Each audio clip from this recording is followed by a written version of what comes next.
cura era mesmo demorada. Eliane, linda jovem de 18 anos, era presa fácil daquelas mentes perversas. Luanda e Ciron emitiram fluidos nos 3 espíritos que se haviam alojado no cérebro da jovem e estes olhavam, buscando saber o porquê daquela sensação diferente, mas logo dominavam novamente a cabeça da moça. Tomás e Alene foram até a casa espírita e trouxeram um casal com bastante conhecimento doutrinário, que pôs Gervásio e Tatiana a par do que vinha a ser a obsessão. Os dois encontravam-se amedrontados e não queriam buscar ajuda no centro. Atentos, ouvimos a conversa. Gervásio, nada de mal irá acontecer com Eliane se ela for ao centro tomar uns passes. Não que ela tenha de tornar-se espírita, mas no momento só encontramos o remédio na doutrina. Eu nunca soube que vocês dois fossem espíritas, jogamos tênis há tantos anos. Retrucou Gervásio. Amigo, somos espíritas de coração e alma, não sendo necessário contar para ninguém. A fé é como fluido vital, sabemos que dá vida ao corpo físico, ninguém o vê, mas não vivemos sem ele.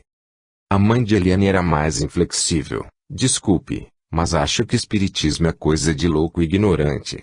Os espíritas são considerados loucos, pois mesmo convivendo com as coisas materiais, paulatinamente terão de ir se desapegando delas, porque vão adquirindo conhecimento de que daqui nada se leva. De que valem as grandes fortunas, quando não nos trazem felicidade. A dor não pertence somente aos pobres, todos os seres, pobres ou ricos, choram e riem, nascem e morrem. Agora, o espírita busca a explicação da vida e da morte, por isso é considerado louco. E não deixa de ser verdade. Para uma pessoa materialista é de difícil compreensão o desprendimento dos bens terrenos, o fato de vivermos longe dos vícios, quando eles são um convite fácil à nossa frente. O marido olhou a esposa, que falava sem parar sobre a doutrina, aprovando-a com carinho. Nisso, os companheiros de Eliane a levaram ao máximo da irritação e ela quebrava tudo. Cercamos Eliane e com a ajuda do casal tentamos acalmá-la, mas como demorou. Mas não só aqueles 3 espíritos dominavam a mente de Eliane, Tomás percebeu, alojado em seu cérebro, um pequeno aparelho que a atormentava, e nos colocou a par do fato. Ciron tentou desmaterializá-lo, mas sofreu um impacto que quase o derrubou. Não sei se por nervosismo, comecei a rir sem parar. Luanda segurou minha mão com carinho e logo me recompus, não deixando de indagar o porquê do choque que Ciron levara. Das minhas risadas eu nem quis saber, porque sou assim mesmo, quando começo a rir, custo a parar. Luanda explicou-me que a organização das trevas fora responsável pela intervenção no cérebro de Eliane não era simples a operação de retirada do aparelho, sendo necessário levá-la a um bom trabalho de desobsessão. A jovem havia se acalmado, mas os pais encontravam-se desolados. Soraya, a amiga espírita, convenceu a mãe de Eliane a levá-la ao centro. O pai, homem rico e vaidoso, era a expressão da derrota e indagava, por que isso aconteceu comigo? Sou rico, tenho poder, e nada pode curar minha única filha. Só Deus pode curar sua filha, falou Soraya. Peça a ele que, como bom pai, irá escutá-lo. Deus. Que Deus, Soraya. Para mim ele é mau, pois se fosse bom não matava e não deixava acontecer fatos tão tristes. Como pode dizer que ele é bom, quando faz nascer seres deformados e deixa tantos doentes sofrerem nos leitos dos hospitais? Vejo o que está acontecendo com minha filha, uma jovem de 18 anos, ficando louca. E você acha que a culpa é de Deus? Indagou Soraya. Minha é que não é. O marido de Soraya retrucou, o mal, Gervásio, não provém de Deus, e sim dos homens, que só aplicam sua inteligência na procura dos bens terrenos, esquecidos de buscar o remédio para suas almas, e estas, convivendo apenas com coisas materiais, vão adoecendo. Assim como temos necessidade do alimento material, também necessitamos do alimento espiritual. E depois, amigo, por isso somos espíritas, só a doutrina nos dá respostas para todas as perguntas que fazemos sobre os tormentos que assolam a humanidade. Deus não criou a terra nem os homens para o sofrimento, nós é que nos esquecemos de fortalecer nossa alma, pois damos mais importância aos bens materiais do que aos espirituais. Se deseja saber, Gervásio, o porquê de tudo, busque a verdade, ela está nas obras doutrinárias. O homem que deseja saber de onde veio e para onde vai tem de buscar a verdade. Ela é a única luz que nos tira das trevas da ignorância. A doutrina espírita é rica em revelações, mas para isso temos de deixar alguns hábitos, como ficar à frente da televisão e outras coisas mais, e nos afundar no mar do esclarecimento, que são os livros da codificação kardeciana e os dos grandes filósofos do espiritismo. Se depois de tudo isso ainda acharmos que Deus é mau, que Ele tenha piedade de nossa alma. Enquanto conversavam, Eliane dormia, bem mais calma, sob o efeito de tranquilizantes. Alene, aproximando-se de Tatiana, tentava convencê-la a deixar Soraya levar a filha ao centro, e com prazer ouvimos o seu consentimento. Gervásio, esquecendo-se de que seu maior amigo era espírita, falou, rispidamente, deixem-me fora disso. Não me misturo com essa gente. Nós a tudo presenciávamos e confesso que indagava a mim mesmo, e nosso estudo no educandário. Porque agora estávamos na casa de Eliane. Tomás logo me respondeu, Luiz, estamos estudando um caso de obsessão, muito proveitoso para melhor compreendermos a doutrina espírita. De que adianta chegarmos à fonte e só nós saciarmos a sede? Temos de tomar da água da vida e saber como oferecê-la ao outrem. Obrigado, muito obrigado. Voltamos ao centro, para esperar Soraya e Eliane, e quando esta foi chegando, aí sim, a coisa ficou preta. A menina gritava, com a mão na cabeça, desesperada. Mas logo na sala de passe iniciou-se o tratamento. Técnicos tentavam desmaterializar o aparelho, conseguindo muito pouco naquele dia. Quando Eliane voltou para casa parecia pior, chorava e gritava. Seus pais enfureceram-se com Soraya, dizendo que a filha piorara, proibindo-a de levá-la novamente. Tudo fazíamos, mas pouco sucesso obtivemos. Lá estávamos apenas estudando a obsessão, e não como conhecedores do assunto. Assim, a jovem Eliane foi proibida de voltar ao centro, pois seus pais queriam que ela fosse curada com apenas um dia de tratamento. César, o marido de Soraya, falou. Vocês é que sabem. Não existe milagre no espiritismo, tudo obedece a uma lei natural, e o caso de Eliane é um exemplo da lei de ação e reação. Só com um tratamento sério tudo voltará ao normal. César, deixem-nos em paz, nada queremos com seus espíritos. Falou Gervásio. Soraya e César dali saíram como se nada tivesse acontecido, serenos e gentis como de hábito. Agora é que a vaca vai pro brejo, falei para Ciron. Todos riram, acho que de nervoso, pois não tinha graça alguma Eliane não ser tratada numa casa espírita. Tomás convidou-nos a voltar ao educandário. E Eliane, vai ficar sem tratamento? Perguntei. Não, seus pais irão dar-lhe tratamento psiquiátrico, mas ela ficará a vida toda presa de fortes remédios. Já no educandário fomos para a sala 33, onde modernos computadores forneciam-nos os dados das vidas pretéritas de Eliane, que fora uma dama poderosa e forte. Muito autoritária, tinha uma filha e seu marido, homem poderoso, era mau e vingativo.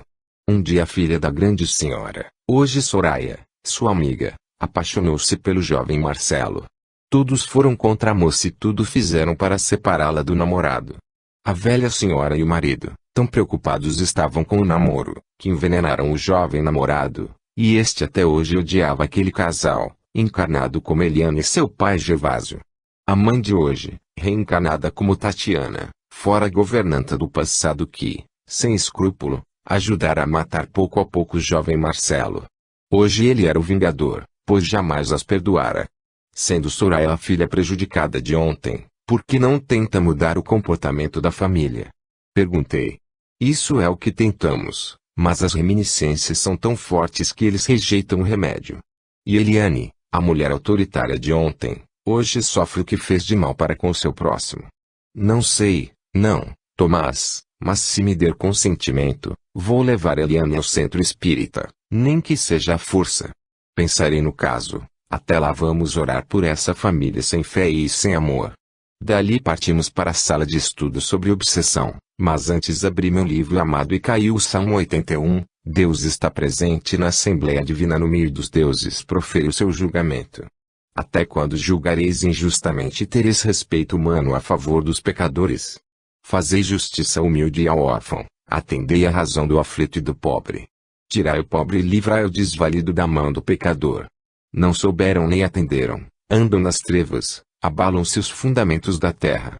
Eu disse, sois deuses, e todos filhos dos céus. Mas vós como homens morrereis e caireis como um príncipe qualquer. Levanta-te, ó Deus, julga a terra porque todas as nações são tua herança. Caminhando com leveza, o instrutor adentrou o auditório. Que figura majestosa aquela! Pensei, a obsessão é um assunto tão sério que quem trabalha com ela tem de possuir um espírito nobre. Não adianta improvisar, precisamos nos conscientizar de que até os apóstolos, que eram os apóstolos, tiveram dificuldade em expulsar os trevosos, precisando Jesus dizer, até quando, geração incrédula e perversa, até quando hei de estar convosco, até quando vos hei de sofrer. Mateus, capítulo 17, versículos 14 a 20. O instrutor iniciou a aula explicando que quando Cristo nos pediu para orar e vigiar, desejava evitar que os encarnados sofressem com a obsessão. Mas a terra está repleta de beleza que os olhos deslumbrados buscam cada vez mais e distantes ficam das coisas que não veem, os valores morais, porque o sentimento é diamante bruto que o homem tem de lapidar minuto após minuto, para sua libertação. Um homem de sentimentos nobres jamais será vítima da obsessão. Dentro dele existe a chama do amor que, como perfume, exala sua fragrância por onde passa, e os maus fogem da luz. O que precisamos fazer para bem orientar um irmão, vítima do desequilíbrio espiritual? Perguntou um dos alunos. Jamais dizer-lhe que existem mentes perversas maltratando-o. Devemos, com cuidado, convidá-lo a buscar uma casa espírita séria, onde seja feito tratamento desobsessivo, com dias certos e com médiuns preparados, porque não devemos colocar iniciantes da doutrina diante de tamanha responsabilidade. É o mesmo que colocar nas mãos de crianças um brinquedo perigoso. Em um grupo de desenvolvimento mediúnico não se deve fazer trabalho de desobsessão. Perguntei.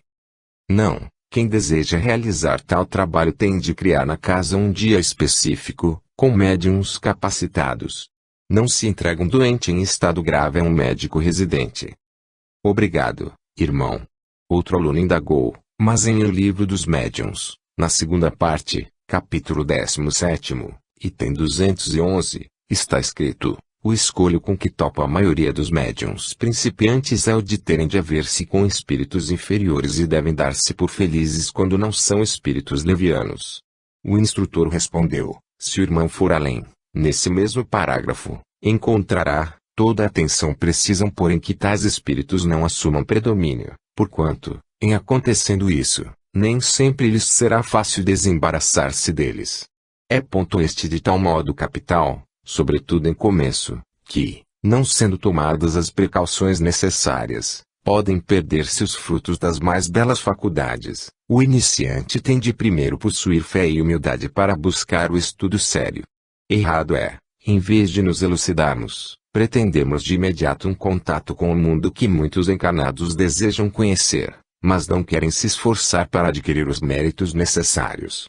Aconselho aos queridos irmãos que estudem todo o item 211. Na primeira parte do Livro dos Médiuns, capítulo 3, também encontramos um belo estudo para o médium iniciante.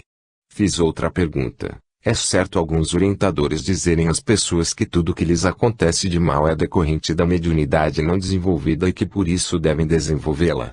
Um estudioso da doutrina jamais falará tal coisa. O primeiro passo para qualquer um que adentra uma casa espírita é conhecer a verdade. Só encontraremos se conseguirmos deixar a carcaça velha e enveredarmos por uma nova vida, de estudo, amor e trabalho. Ai daqueles que brincarem com o Espírito Santo. Existem médiuns que só desejam receber espíritos de nomes respeitados. Isso é obsessão? Perguntou outro irmão. Não, é falta de conhecimento doutrinário, porque o médium que estuda sistematicamente a doutrina jamais cai nesse ridículo. O iniciante não deve trabalhar com obsessão. O iniciante, antes de tudo, tem de estudar, reformular sua vida, buscando na doutrina o remédio para sua alma. A casa espírita é um hospital e quem a busca precisa de remédio, e esse remédio é o conhecimento. Colocar um médium iniciante para curar a obsessão de terceiros é falta de caridade, pois em vez de um doente, teremos vários. Voltamos a dizer, É necessário o estudo da mediunidade para os médiuns iniciantes. Para os trabalhos de desobsessão torna-se preciso uma boa orientação da casa, com médiuns sérios e de grande conhecimento doutrinário. Quando os apóstolos de Jesus não souberam expulsar o espírito que perturbava o lunático, perguntaram ao mestre: por que não pudemos nós lançá-lo fora? Jesus lhes respondeu: por causa da vossa pouca fé. Só fortalecemos nossa fé à medida que nos dedicamos ao estudo, ao trabalho e à caridade. Quando nos tornamos operários de Jesus, fortalecemos a nossa fé e nos interessamos pelo estudo, para melhor compreender a sua vida. Não temos medo, pois o amor que vive em nós nos fortifica. Irmã Policarpo, há muito trabalho no livro espírita e sempre procurei dar aos meus leitores alguns esclarecimentos sobre mediunidade com Jesus. Gostaria que me orientasse: o que posso fazer pelos iniciantes e pelos médiuns? Orientá-los, Luiz Sérgio, no sentido de que mediunidade não se desenvolve, educa-se, que um médium educado é um operário do Senhor, que nada exige, ao contrário, é um doador de amor e de exemplos. Um bom médium não precisa de propaganda nem de defensores, suas ações são raios de luz que mostram o clarão de sua alma para todas as criaturas. Um bom médium pode ser ultrajado por pessoas desequilibradas, mas jamais se defenderá, pois a sua consciência vai sempre dar-lhe paz. Os espíritos precisam dos médiuns, mas os médiuns devem tudo fazer para que os espíritos encontrem neles um amigo e que juntos possam crescer em conhecimento e amor. Cada médium que busca ajudar o seu semelhante é uma noite escura que abriga as estrelas e, mesmo assim, fica feliz por servir. Entretanto, o médium que desejar ser estrela ficará perdido no mundo da vaidade, do orgulho e do egoísmo. Por outro lado, a casa espírita que não ajuda os iniciantes, dando-lhes elucidações doutrinárias, incorre em erro imperdoável. Não são os fenômenos que nos levam até Deus, mas aquilo que aprendemos e armazenamos de bom em nós. Espero que cada um de vocês leve ao plano físico a paz e a esperança. Fizemos uma prece e nos retiramos. Lá fora, olhei o educandário de luz e pensei: como Jesus se preocupa com seus irmãos. Ele não só veio ao plano físico, fazendo da sua vida um exemplo de amor, como depois nos ofertou o Consolador, a mão amiga que seca as lágrimas e levanta o caído. E ainda vemos aqueles que julgam que a doutrina é brincadeira, deixando passar a oportunidade de aprender e servir. O será age desse modo por ignorância, ou porque não deseja que lhe peçam renúncia? Pergunto. Não sei porquê, mas todas as vezes que busco o educandário fico apreensivo por aqueles que julgam que o espiritismo é uma tenda de milagres e que quando buscam só desejam usufruir benefícios, quando que aprendamos a que é que cada ser tem de cumprir com o plano de Deus. Ele é muito claro e se chama evolução. Ninguém evolui se não buscar o trabalho junto aos pobres, junto aos irmãos difíceis, tornando úteis os seus momentos. Não basta chorar e pedir aos espíritos consolação, quando existem milhares de criaturas famintas, doentes do corpo e da alma, esperando por nós, principalmente se nos dizemos espíritas.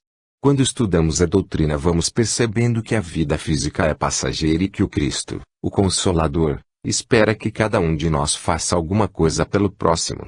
Ficar orando, pedindo, é proveitoso, porque disse Jesus: buscai e achareis, mas para buscar a paz da consciência precisamos nos unir num só abraço fraterno. Meu Deus, meditando? Perguntou Tomás. Sim, meu amigo, estou a meditar. Que posso fazer pelos meus leitores? Muito simples, apenas lhes transmita, através de seus livros, a beleza da vida com Jesus, fazendo com que busquem a cada dia praticar a caridade, pois muito recebe quem doa. O que nega ao pobre nega a Deus, porque tudo o que temos nos foi dado por acréscimo. Feliz daquele que já divisou o caminho de Jesus com suas verdades e faz dessas verdades o alicerce para a vida eterna. Abracei Tomás e fomos caminhando, cantado esta canção.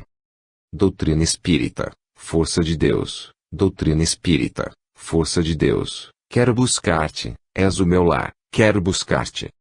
Para doar, em ti a luz, vive a brilhar, sempre nos conduz, doutrina espírita, és meu farol, ensinando que o sol, vem clarear, a nossa mente, para aprender, a ensinar, a muita gente, doutrina espírita. 10. A cidade do pântano. Tomás e eu saímos em busca dos outros e logo os encontramos. Siron, Arlene e Luanda estavam na Praça das Acácias, sentados na relva, orando. Esperamos em silêncio. Quando terminaram, uniram-se a nós. Precisamos procurar socorro para Eliane, instruiu-nos Tomás. Mas já não estivemos lá. Os pais rejeitaram o socorro espiritual. Mesmo assim temos de ajudá-la. Vamos até o pântano dos Vingadores. Que? Interroguei. Oh, querido, está com medo? Perguntou-me Luanda. Sim, querida, proteja-me, anjo da minha vida. Jesus e Maria estarão ao nosso lado. Ore terá força para tudo enfrentar com coragem. Calma, irmã, estou brincando. Nada disseram e o papai é que se mancou, meio sem jeito. Arlene, aproximando-se de mim, olhou-me com tanto carinho que, contendo a emoção, segurei seu ombro, agradecido. Fomos caminhando, vagarosamente. À medida que íamos deixando o educandário de luz, a atmosfera ia ficando cinzenta, como se ameaçasse uma imensa tempestade. O ar estava pesado e o vento uivava, juntamente aos gemidos de animais estranhos que cruzavam o nosso caminho. Quando tudo parecia sem vida, avistamos um ponto luminoso. Era uma estrela em noite escura.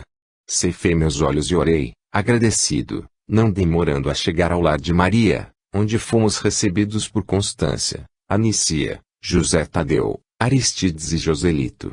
Para entrarmos foi preciso Aristides e Joselito segurarem a porta, tal era a força do vento. Adentramos e demos graças a Deus. No seu interior tudo era tranquilidade. Constância carinhosamente nos acolheu, mandando-nos servir algo. Antes, oramos, após o que José Tadeu colocou Tomás a par dos perigos do pântano e que se aproximava a época em que ele ficava mais fortalecido. Que época é essa? Indaguei. Quando as festas mundanas, regadas a álcool, sexo e droga, mandam até ele suas emanações negativas. E vocês nada fazem. Luiz, se não fosse esta casa de Maria eles cresceriam muito mais em números, respondeu-me Siron. Estava louco para perguntar se ali havia doentes, mas logo Constância nos levou para o pequeno salão da prece ali, junto aos irmãos. Compreendi que aquela pequena casa era o coração de Jesus junto aos sofredores. Projetou-se à nossa frente o pântano da vingança, um lugar onde o ódio é a lei. José Tadeu nos esclareceu, vejam como se organizam. Agem de tal modo que, se os trabalhadores do Senhor não tomam precauções, são ludibriados. Por que pântano? Perguntei. Eu vejo uma cidadezinha, até bonitinha. Irmão Luiz Sérgio, se você olhar melhor vai perceber que o solo é composto de uma gosma, assim como tudo que os cerca. Por que isso, irmão? É o miasma do ódio. Ficamos naquele dia, aprendendo tudo sobre o lugar. Quando dali saímos, cumprimentei aqueles espíritos abnegados, mas confesso que estava curioso para saber se eles só oravam. Joselito, aproximando-se de mim, falou, quando voltarem, darei maiores detalhes sobre a nossa casa. Desculpe, amigo, mas sou mesmo muito curioso, falei, meio sem jeito. Ele sorriu e lhe dei continência, até mais ver. Até mais tarde, falou. O vento continuava soprando forte e parecia que afundávamos, tão baixa era a vibração do lugar. Ao chegarmos, vimos dois irmãos de guarda, mas não sabia se deles ou nossos. Tomás, aproximando-se, saudou, Deus seja louvado nos nossos atos. Que assim seja, responderam. Que alívio. Cumprimentei-os também, com o coração repleto de amor. Os dois não sorriram. Recordei-me de Jacó, que diz, como sorrir, quando tantos choram junto a mim. Podemos entrar? Perguntou Tomás. Não, ainda não. Antes, vamos esperar os outros, respondeu um guarda. Olhei de lado e não vi ninguém, mas sem demora chegaram mais dois guardas, que substituíram Foiar e Jafé, e estes nos levaram por outro caminho. O ar ia ficando cada vez mais gelado, como se estivéssemos penetrando num pântano. Sentia-me engolido pelas famosas areias movediças. Os outros caminhavam tranquilos, mas o papai aqui encontrava-se nervoso. Foi quando Jafé segurou minha mão e nada mais eu vi, só despertando quando já nos encontrávamos no pântano trevoso. O lugar, com suas casas de pedra, era muito estranho, como se houvessem construído a cidade aproveitando as rochas do lugar. Acho que este local poderia ser chamado de Cidade do Ódio, comentei com Luanda. Tem razão, aqui se encontram os Vingadores. Como é possível, Luanda, um ser humano deixar de viver no céu e preferir o inferno? Isto aqui é o inferno. Luiz, infelizmente o homem adora cometer iniquidades e foge do respeito às leis. Nos planos superiores temos de obedecer à lei do amor, mas para eles o amor não existe. Por que odeiam tanto? Porque foram maltratados, lesados. E só por isso alimentam o ódio. Luiz, se não nos educarmos através do Evangelho, sempre consideraremos as pequenas faltas como grandes e teremos dificuldade em desculpar, ainda mais em perdoar. E como eles saem daqui para irem ao plano físico buscar os seus inimigos? Para nós torna-se difícil descer aqui, mas para eles é um caminho normal. Normal? Espantei-me. Aqui é o inferno. Tudo é muito estranho. Olhamos aquelas casas de pedra, cujas eirasas cobriam devido à umidade do lugar. As ruas também eram de pedras, cobertas de limo verde. Passamos por alguns transeuntes, porém não nos perturbaram. Não somos diferentes deles? Indaguei. Jafé sorriu. Éramos. Neste momento, estamos iguais. Reparei o guardião e tive vontade de rir. Éramos um amontoado de lodo. O que estamos fazendo aqui? Buscando os obsessores de Eliane. Não, respondeu Tomás. Vimos aqui falar com Tibério, um dos chefes das trevas. Que, Tomás? Você vai falar com ele? Não, Luiz, eu sozinho não. Todos nós iremos. E você acha que vai dar certo? A fé remove montanhas, disse-nos Jesus. A aparência da casa de Tibério era bem melhor que as outras. Até os cactos que enfeitavam o jardim me pareceram ter flores. Mesmo assim, a vibração era péssima. Na porta, um guarda barrou nossos passos, mas logo resolveu deixar-nos entrar. E quando fizemos, vimos-nos numa sala. Defrontamo-nos com Libério, que disse: sejam bem-vindos, desde ontem nós os esperávamos. O que desejam agora? Porque Anice e Aristides não me deixam em paz. Porque eles amam você, concluiu Tomás. Tibério levantou-se, furioso. Amam? Que é o amor para vocês? A submissão constante. Tornando-nos capachos dos fortes, lesados, traídos, humilhados. Isso é amor? Não. Quero que nos deixem em paz. Somos felizes e muitos encarnados estão felizes com a nossa companhia. Calma, Libério. Só estamos aqui para saber por que a vingança com Eliane. Não é mais fácil o perdão. Não sou eu que a odeio, mas nada posso fazer se ela plantou ódio no coração daqueles que hoje pedem justiça. Sabemos que Eliane e seus pais erraram, mas enquanto ela sofre no corpo físico, seus amigos continuam neste pântano que não é um bom lugar para se viver. Engana-se. Ultimamente o pântano tem recebido tantas vibrações dos encarnados, que estamos crescendo cada vez mais. Estava louco para perguntar o que dificultava a vida naquele lugar. Alene, captando meu pensamento, sussurrou-me, e quando a humanidade ora e se une em gestos de solidariedade uns para com os outros. Como atualmente estamos vivendo a ira, o sexo livre, onde crianças se prostituem e se drogam em cada esquina, essas aberrações são o fermento, o oxigênio deste lugar. Enquanto Libério falava com Tomás e os guardas, eu tentava receber as elucidações sobre a estranha cidade. Quem é Tibério? É o chefe deste lugar? E por que ele nos recebe?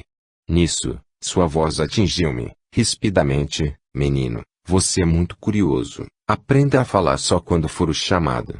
Desculpe, amigo. Não o conheço e peço que cale sua boca. Foiara olhou-me com carinho, pedindo-me calma. Inteiramo-nos, então, do que eles conversavam. Pediam para que ele tomasse cuidado, pois assim o plano superior iria tomar drásticas decisões.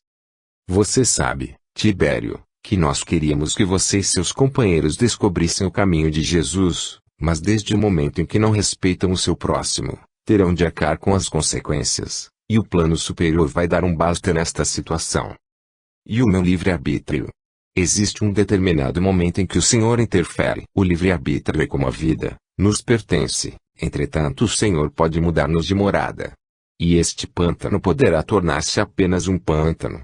O que vocês querem? Mandar somente que recebamos os emissários de Jesus. Mas eu sempre os recebo, mente, Tibério. Há poucos dias uma caravana quase foi aprisionada por você. Só se viu livre graças à sabedoria dos guardiães. Tibério começou a dar gargalhadas e foram surgindo muitos e muitos trevosos. E a entrar em pânico, quando me recordei de Francisca Teresa, quando temos Jesus plasmado em nosso coração, ninguém é contra nós. Somos o vento que sopra lá fora, o sol que ilumina, a estrela que brilha, a flor que perfuma, o riacho que corre, a sombra que abriga, enfim, um filho de Deus. Estou farto de vocês. Gritou Tibério. É pena, mas não poderão levar para Constância e os outros notícias nossas, porque serão nossos prisioneiros. O plano físico está junto a nós. Veja como cresce nossa organização e eu sou o chefe. Lá as obsessões estão cada vez mais intensas. Em quase todos os lares existe um ser em desequilíbrio, graças à mente dos encarnados ligados a nós. Enquanto vocês pedem caridade e humildade, nós oferecemos divertimento. Nada proibimos. Para nós, o sexo, a droga, o álcool e o cigarro são o elixir do bem viver. Seus cordeiros sem pelo, agora irão conhecer as delícias da vida, falou, segurando Tomás e Arlene. Nisso, fez-se um estrondo, como se fosse cair uma tempestade. Tibério correu à janela. O que está acontecendo? Gritou para a guarda. Não sabemos, parece que é um terremoto. Quando disse isso, percebemos que aquele lugar começou a afundar e nós, abraçados uns aos outros, nos vimos em uma plataforma de socorro, enquanto eles se debatiam numa torrente de lama que tomava conta de tudo. Só conseguíamos ver suas cabeças. Tibério invocava os seus superiores, mas ninguém, nem mesmo nós, poderíamos algo fazer. Firmei-me na plataforma da paz e chorei como se fosse um bebê, quando vi os meus companheiros. Todos eles oravam, agradecidos. A plataforma permaneceu pairando sobre a cidade destruída, enquanto ouvíamos aqueles espíritos doentes gritarem por socorro. Vamos ajudá-los? Perguntei a Arlene. Não temos gabarito para tal.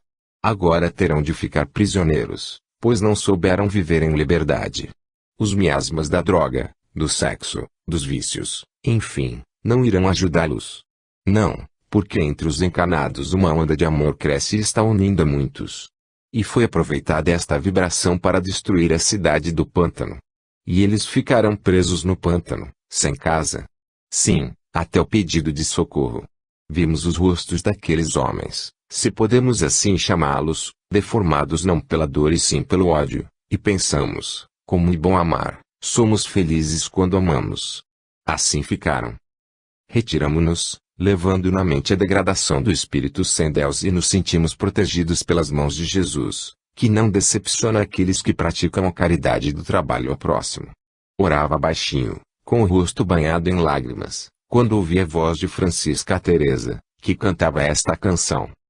Meu bem-amado, para seduzir-te me farei pequena. Esquecerei de mim mesma, para alegrar teu coração, agradar-te a minha meta. Minha felicidade és tu, Jesus. Quero voar para ti, ser tua prisioneira, esconder-me sob a terra, esquecer de mim mesma, para conquistar teu coração. Minha felicidade és tu, Jesus. Minha paz é lutar sem descanso, para levar almas para os céus, e com ternura repito tanto, minha felicidade és tu, Jesus. Todos nós cantávamos bem alto e tive a certeza de que naquele momento os irmãos do pântano do ódio seriam socorridos, porque Jesus é amor e prometeu a Deus nos levar até ele.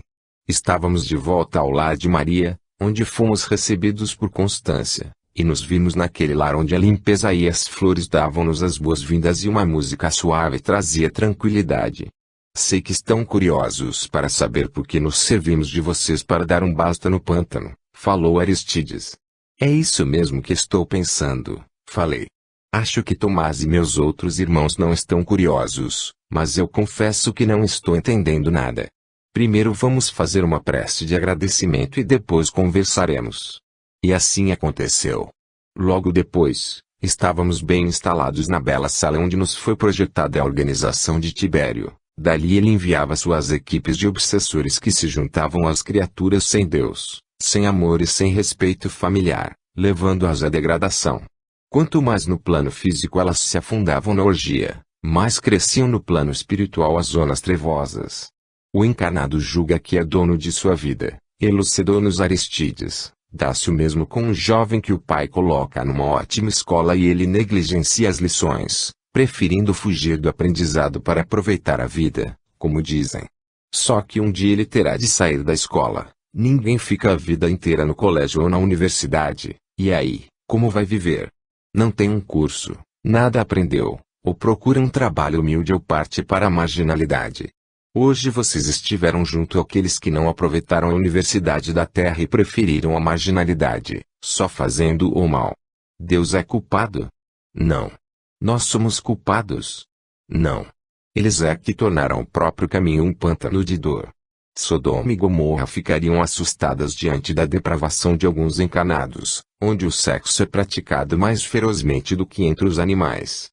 A falta de respeito é tamanha que hoje os meios de comunicação incitam os jovens a se iniciarem na vida sexual aos 9, 10 anos, quando essas crianças ainda têm os seus órgãos prematuros. Mas o inteligente, o pra frente, como dizem, tudo faz para que não mais exista a moral. Só lembra do pai na hora em que seu corpo se vê impossibilitado de praticar atos contrários à lei de Deus. Porque apenas hoje vocês destruíram o pântano. Temos de aproveitar quando os encarnados se lembram da família, as datas comemorativas, como, por exemplo, a Páscoa, recordam-se de Jesus no Calvário, de Maria, como a mãe que sofre ao ver o filho morto, a traição de Judas, enfim, são dias de louvor a Jesus. Só por essas vibrações o plano superior pode resgatar os irmãozinhos do pântano. Então eles foram socorridos? Sim, Luiz, ninguém é abandonado por Deus. Para onde foram levados, posso saber. Para uma colônia correcional, onde irão aprender a ter disciplina e não poderão fazer o mal. Correcional? Então não poderão sair de lá, não é mesmo? Eles estarão sendo tratados. Para os mais violentos é uma prisão, para os que já divisam a luz, uma escola. Eu, hein? Prefiro a Universidade Maria de Nazaré. Esteja certo, Luiz, de que um dia eles chegam lá também. Irmão, como o homem é burro. Se pode caminhar sem pés, porque prefere o caminho tortuoso. Muita coisa ali se falou e a doutrina espírita surgiu à nossa frente límpida, radiante de luz. Muitos julgam que o espírita só estuda ou só pratica a caridade, e buscam outras crenças. Não sabem eles que o Consolador prometido por Jesus é um remédio que limpa o nosso perispírito, e a água sanitária que alveja a veste nupcial para que nós possamos participar do banquete divino. A doutrina espírita ensina o homem a ser digno, a não praticar injustiça.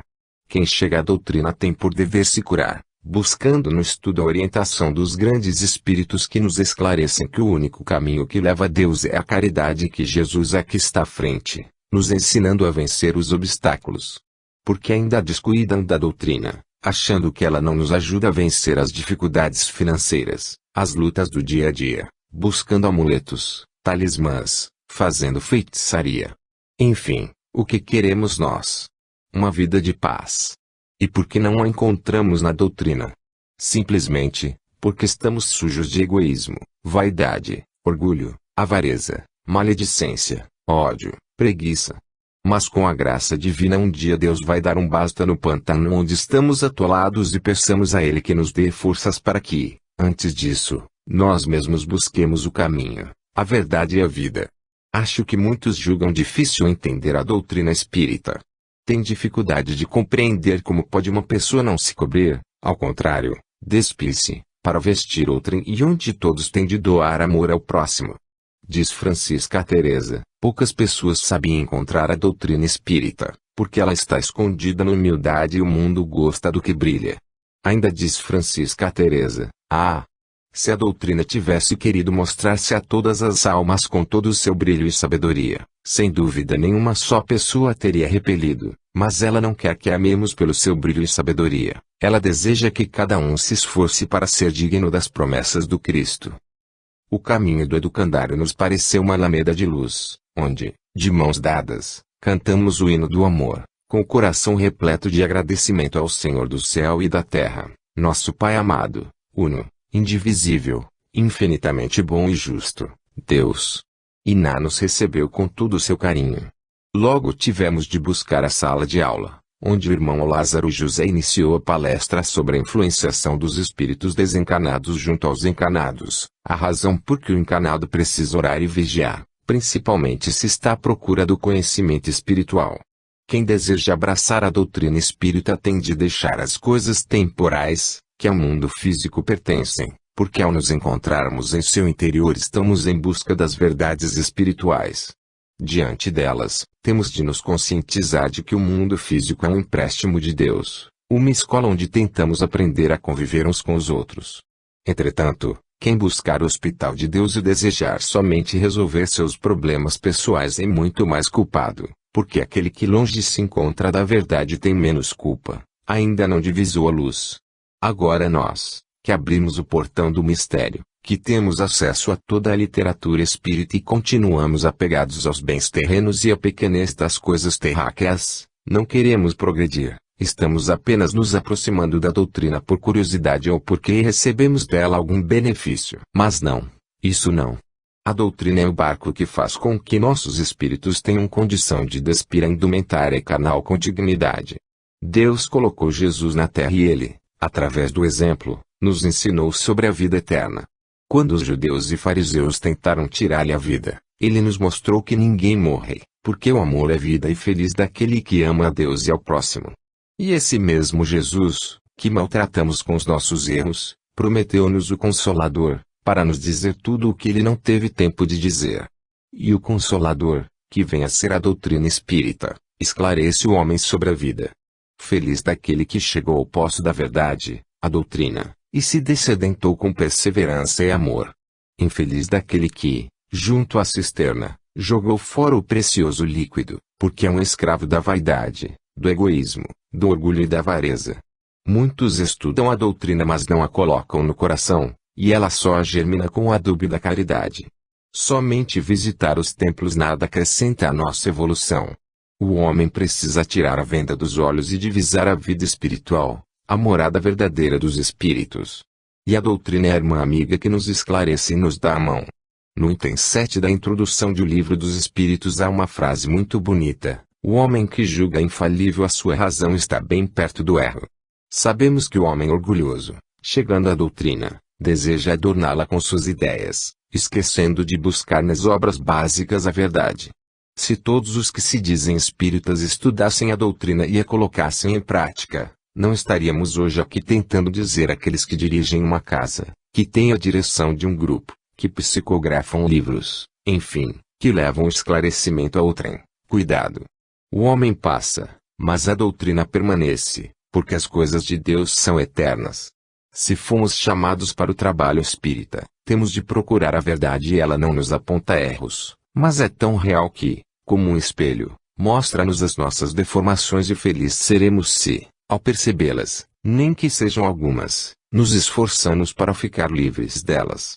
Na casa espírita todos somos iguais, o Mestre é Jesus. Agora, se desejamos o aplauso, os elogios, as admirações, estamos em lugar errado. O espírita não é um artista, é um operário de Cristo tentando construir na terra o edifício chamado fraternidade.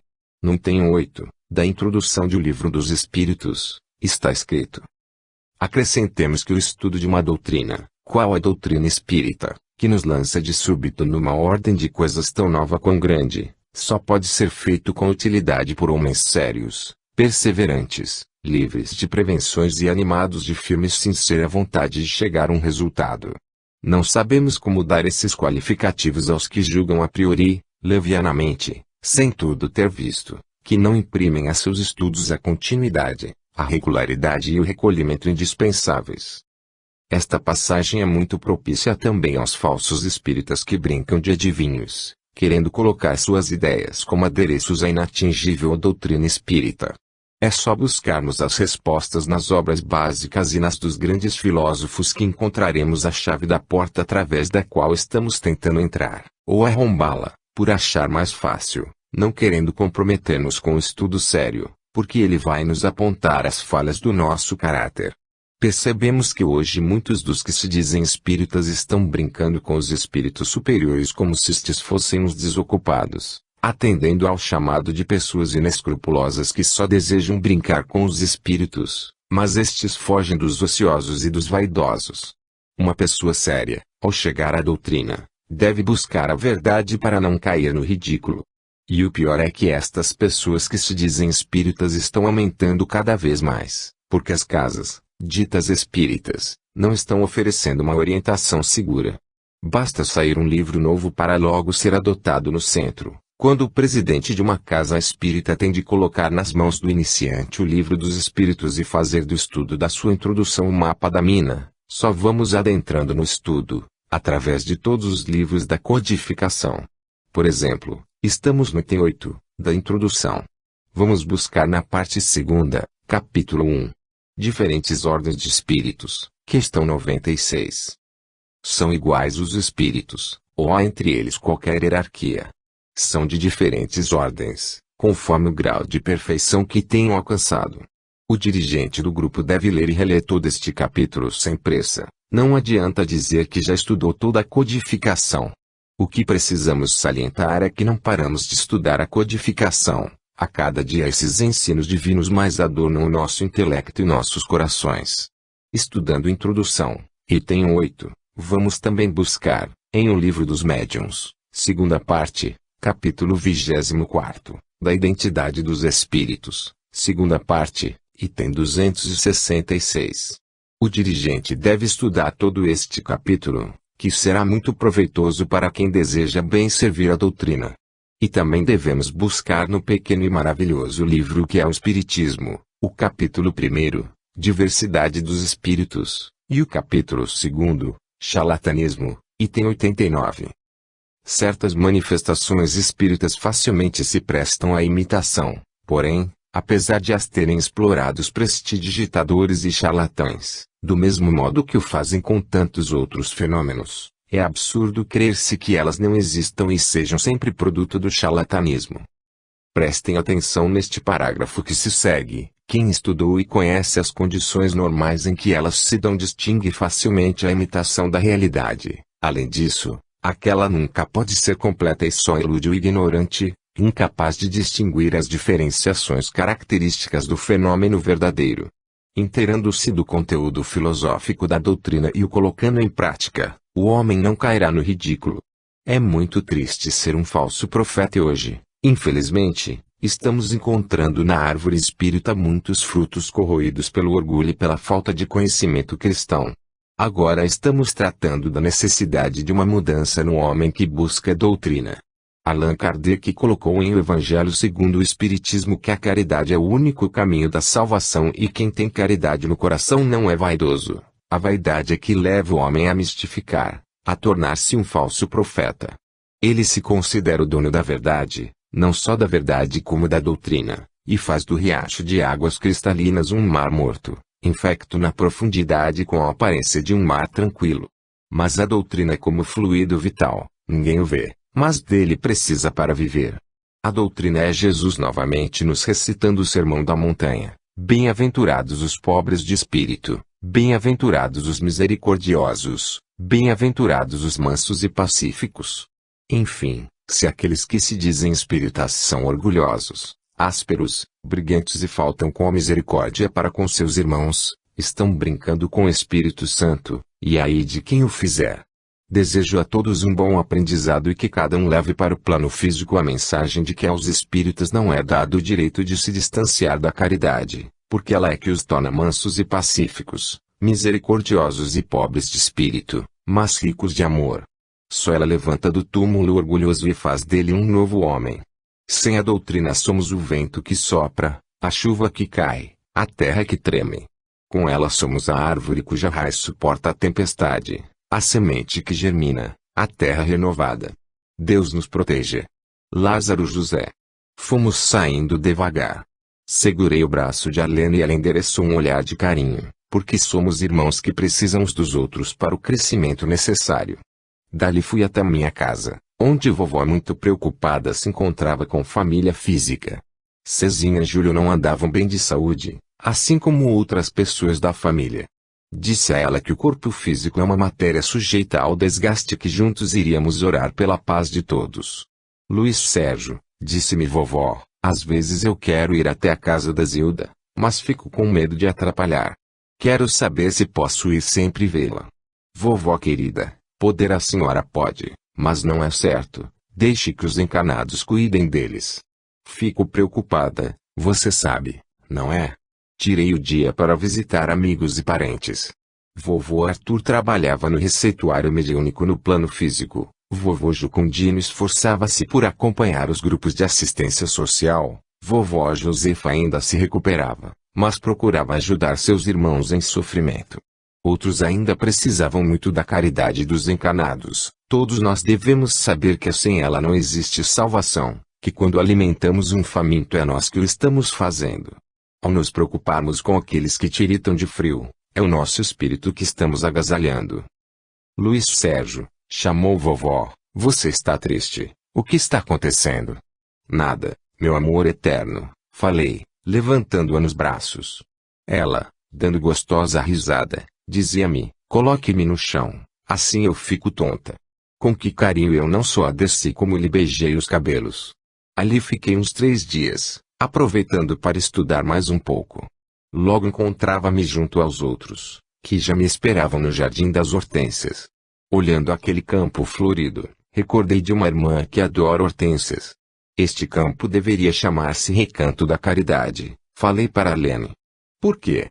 Conheço uma irmã em Cristo que adora hortênsias e que fez da sua vida um hino de amor aos pobres. Corta por ano uma média de 11.000 casaquinhos, além de fraldas e coeiros, e ainda mais, leva avante um belo trabalho de bazar. Pelas suas mãos passam mais de 1.000 enxovais para os recém-nascidos. Luiz, que belo trabalho! É tão bom saber que existem na Terra aqueles que lutam contra a miséria. Porque as pessoas que possuem talento não se propõem a trabalhar para o próximo, fazendo enxovais, bordando, pintando. E veja bem, desde a época de Kardec os espíritos já chamam para o trabalho da caridade.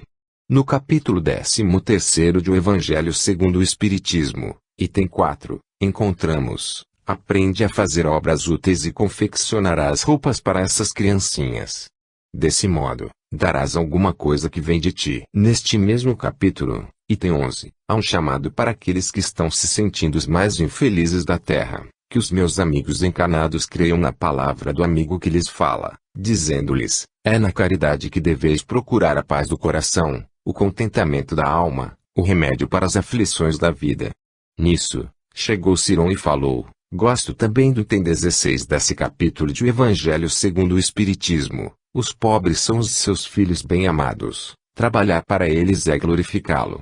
Todos vós, que podeis produzir, dai o vosso gênio, dai as vossas inspirações, dai o vosso coração, que Deus vos abençoará. Poetas, literatos, que só pela gente mundana sois lidos. Satisfazei-lhes aos lazeres, mas consagrai o produto de algumas de vossas obras a socorro aos desgraçados. Pintores, escultores, artistas de todos os gêneros. Venha também a vossa inteligência em auxílio dos vossos irmãos, não será por isso menor a vossa glória e alguns sofrimentos haverá de menos. Todos vós podeis dar. Qualquer que seja a classe a que pertençais, de alguma coisa dispondes que podeis dividir. Sabe, Ciron, muita gente nem lê o Evangelho segundo o Espiritismo. Se lesse, seria menos avara, disse Luanda. Acho certos encarnados muito ingênuos, porque a cada dia as provas da imortalidade da alma se concretizam diante deles e mesmo assim fogem do único caminho da salvação. Sempre estão dando uma desculpa, enquanto diante dos nossos olhos divisamos pessoas pobres, quase mendigas, doando o que podem e nem assim julgando que estão fazendo a caridade. Há alguns espíritas que são contra a caridade, sim, mas eles são contra não só a caridade, como também a codificação. Não são os espíritos hoje conhecidos que dizem, fora da caridade não há salvação. Quem afirmou isso foi o codificador do espiritismo, Allan Kardec. Alguém titular-se espírita e atacar a caridade, perdoe-me, mas, ou é cego ou finge ser. Nos livros doutrinários a caridade é o vento que levanta o véu da ignorância, quando, no capítulo 13º, diz Caritas, chamam-me caridade, sigo o caminho principal que conduz a Deus. Acompanhai-me, pois conheço a meta que deveis todos visar. Luís, disse Tomás, não foram os espíritas que instituíram a caridade nem as campanhas Alta de Souza, foi Deus, e Jesus exemplificou-a para todos nós. Quando o doutor da lei perguntou a Jesus qual o maior mandamento, ele respondeu, amar a Deus e ao próximo. Portanto, quem não deseja ajudar o próximo não pode amar a Deus. Se desejarmos conhecer mais a caridade, vamos buscar o Antigo Testamento e nele constatar o chamado para a caridade, e até hoje tentamos dizer aos encarnados o valor do amor ao próximo. Ao contar a parábola do samaritano, Jesus quis dizer aos sacerdotes e aos levitas que não ficassem apegados à letra, que saíssem em busca dos famintos estropiados do caminho. Bem, a conversa está boa, mas está na hora de descermos à terra. Uma nova tarefa nos espera. Devo ter feito uma cara de tal desapontamento que Tomás indagou, o que foi, Luiz? Pensei que fôssemos estudar. Ah! Pensou? Que bom que você gosta dos estudos. Adoro. Vamos estudar também, só que no livro da vida física. Tomás fez uma prece e todos nós, contritos, o acompanhamos, buscando Deus, Senhor, Criador de todo o universo. Neste instante, quando uma nova tarefa foi nos confiada, cerramos os olhos em busca do teu poder e da tua bondade. Conhecemos as nossas limitações, mas também sabemos que sempre estás onde o amor impera. Portanto, Senhor, contamos com a tua ajuda para nos sentirmos fortalecidos junto àqueles que tanto precisam. Se for a tua vontade, faze de cada um de nós um instrumento de paz, de amor, de esclarecimento e de consolo. Não deitaremos em prados verdejantes nem entraremos no vale da morte, mas estamos dispostos a entregar os nossos espíritos para que eles busquem o trabalho junto a todos os que precisam. Ajuda-nos, Senhor, hoje e sempre. Assim seja. E, assim, fomos buscando a crosta da terra.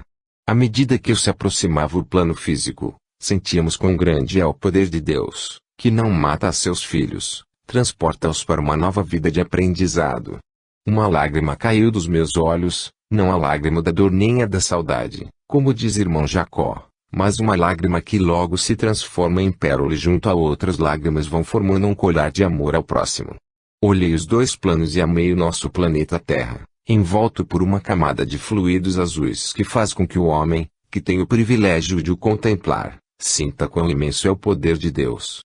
Ele tem a força de amar tão grande que conquistou o direito de criar, e ao criar o universo não esqueceu de infinitamente pequeno até o infinitamente grande, e graças à sua bondade a vida perfeita em tudo e ninguém tem o seu poder, porque Ele é nosso Pai Todo-Poderoso, Criador do céu e da terra. Eu te amo, Senhor. Gritei bem alto. 11. Em busca do aprendizado. Após realizarmos algumas tarefas na crosta, voltamos ao educandário, onde continuaríamos nosso aprendizado. Sentei na minha cadeira, enquanto esperava o início das aulas. Fiquei pensando nas minhas primeiras mensagens através das mãos abençoadas e amigas de Alaide, a emoção da Zildinha, a mexida na cabeça do meu pai, o chamamento de Deus, o Cezinha curioso e feliz porque o irmão estava de volta, os primeiros degraus na escala da evolução. Quantas mãos seguraram as minhas? Às vezes escuto pessoas dizendo que não gostam dos meus livros. Não me importo, um dia nos encontraremos e com prazer lhes mostrarei os cenários de tudo que vivi e vivo até hoje. Até lá, vocês vão me aguentando, não foi sem razão que os meus amigos me apelidaram de metralha, é porque eu detesto falar. Iniciou-se a aula. Do livro O que é o Espiritismo, capítulo 1, Médiuns e Feiticeiros, longe de fazer reviver a feitiçaria, o Espiritismo aniquila, despojando-a do seu pretenso poder sobrenatural, de suas fórmulas, enigmansos, amuletos e talismãs, e reduzindo a seu justo valor os fenômenos possíveis, sem sair das leis naturais. Se prestarmos atenção nesses ensinamentos, poderemos bem orientar aqueles que temem contato com os espíritos. Continua o estudo do livro O que é o Espiritismo. A semelhança que certas pessoas pretendem estabelecer provém do erro em que estão, julgando que os espíritos estão às ordens dos médiuns. Repugna a sua razão crer que um indivíduo qualquer possa, à vontade, fazer comparecer o espírito de tal ou tal personagem, mais ou menos ilustre. Nisto eles estão perfeitamente com a verdade, e, se antes de apedrejarem o espiritismo, se tivessem dado ao trabalho de estudá-lo, veriam que ele diz positivamente que os espíritos não estão sujeitos aos caprichos de ninguém, que ninguém pode, à vontade, constrangê-los a responder ao seu chamado, do que se conclui que os médiuns não são feiticeiros. Para um melhor estudo devemos buscar em O Livro dos Espíritos, parte 2ª, capítulo 9, da intervenção dos espíritos no mundo corporal.